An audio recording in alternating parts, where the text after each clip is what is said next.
And there was a great time in the 18th century, the 18th century revival, Whitfield, Wesley and all the rest of them. And then there was a great dearth of religious activity in this country that we know about. And it was really ignited again when my hero, Charles Alex Bergin, when he was born in 1834, and then his ministry developed as a 16-year-old onwards. And the reason why, I think from a human point of view, why religion took such a bashing in this country is because of this man here. Here's one of his death masks. This is Napoleon. This was taken 2 days after he died. And Napoleon was a really terrible man. Although, interestingly enough, he had great concern for the Jews, unlike other despots. But he was an atheist.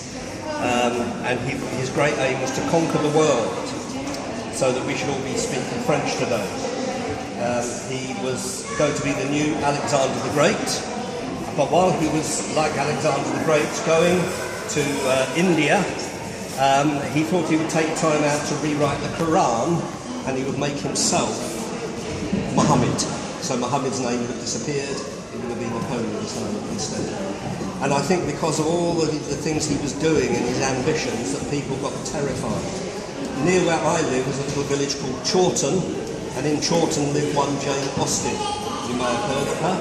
We've got a little table in our house, do come and visit it, I'll take you round gladly, where she finished off Pride and Prejudice. And if you read any of the ministers in her books, they're the sorts of guys that I'd never like to meet. You know, their handshakes are a bit like wet fish.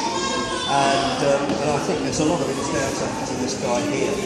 So when he was defeated at the Battle of Waterloo on a Sunday in June 1815, it was really a turning point in history. He did some really terrible things, like when he captured the Turks in Israel near Mount Tabor. He said, we can't be bothered feeding all this lot, so he had them march to the Mediterranean Sea, stood them in the sea and had them all gunned down. He was just heartless. There we are. So there we see Napoleon, if you'll forgive me, without his bony parts.